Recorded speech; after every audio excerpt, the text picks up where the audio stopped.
हरिओम। मौनी अमावस्या। माघ मास के कृष्ण पक्ष की अमावस्या तिथि को मौनी अमावस्या होती है।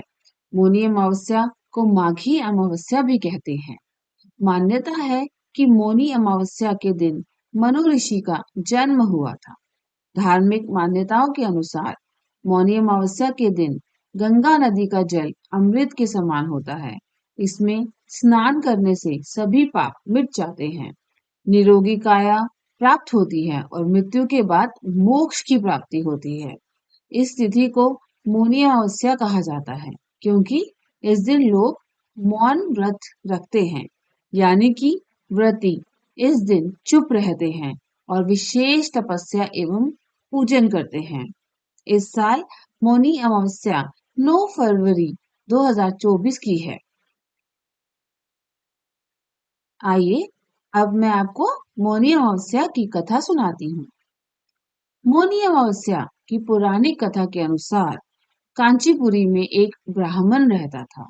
उसका नाम देवस्वामी तथा उसकी पत्नी का नाम धनवती था। उनके 7 पुत्र और एक पुत्री थी। पुत्री का नाम गुणवती था। ब्राह्मण ने 7 पुत्रों का विवाह करके बेटी के लिए वर खोजने सबसे बड़े पुत्र को भेजा। उसी दौरान किसी पंडित ने पुत्री की जन्म कुंडली देखी और बताया, सप्तपदी 7 वचन होते होते ये कन्या विधवा हो जाएगी। तब उस ब्राह्मण ने पंडित से पूछा, पुत्री के इस वैधव्य दोष का निवारण कैसे होगा? पंडित ने कहा, सोमा का पूजन करने से वैधव्य दोष दूर होगा। फिर सोमा का परिचय देते हुए उसने बताया, वह एक धोबिन है।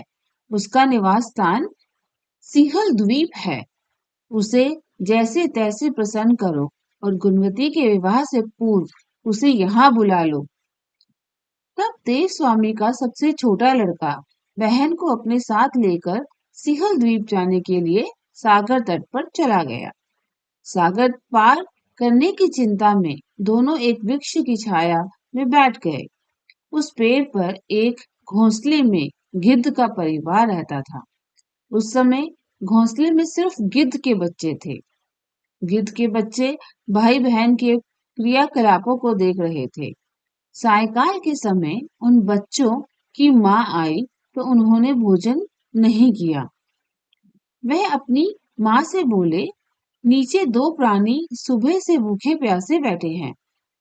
जब तक वह कुछ नहीं खा लेते तब तक हम भी कुछ नहीं खाएंगे।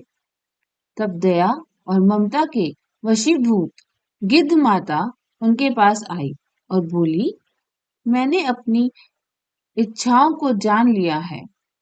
इस वन में जो भी फल फूल कंद मूल मिलेगा मैं ले आती हूँ।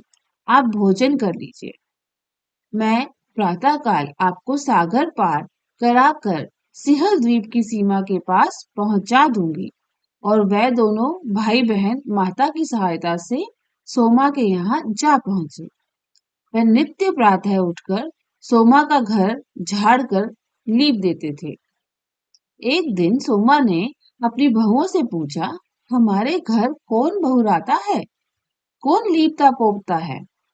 सबने कहा, हमारे सिवाय और कौन बाहर से इस काम को करने आएगा? किंतु सोमा को उनकी बातों पर विश्वास नहीं हुआ।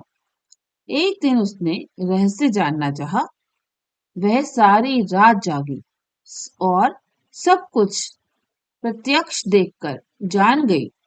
सोमा का उन भाई बहन से वार्तालाप हुआ। भाई ने सोमा को बहन संबंधी सारी बात बता दी।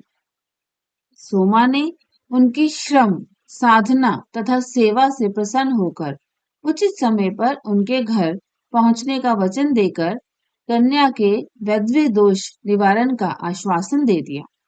मगर भाई ने उससे अपने साथ चलने का आग्रह किया। आग्रह करने पर सोमा उनके साथ चल दी।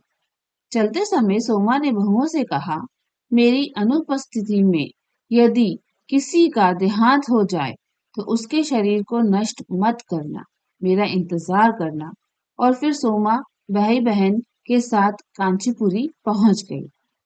दूसरे दिन गुणवती के विवाह का कार्यक्रम तय हुआ। सप्तपदी होते ही उसका पति मर गया। सोमा ने तुरंत अपने संचित पुण्यों का फल गुणवती को प्रदान कर दिया। तुरंत ही उसका पति जीवित हो उठा। सोमा उन्हें आशीर्वाद देकर अपने घर चली गई। उधर गुणवती को पुण्य फल देने से सोमा के पुत्र जमाता तथा पति की मृत्यु हो गई। सोमा ने पुण्य फल संचित करने के लिए मार्ग में पीपल वृक्ष की छाया में विष्णु जी का पूजन करके 108 परिक्रमाएं की। इसके पूर्ण होने पर उसके परिवार के मृतक जन जीवित हो उठे। निष्काम भाव से सेवा का फल मधुर होता है। इस व्रत का यही लक्ष्य है। इस तरह मौनी अमावस्या के पुण्य फल से खुशियां वापस आ गई। इस व्रत से अनंत फल की प्राप्ति होती है। हरिओम।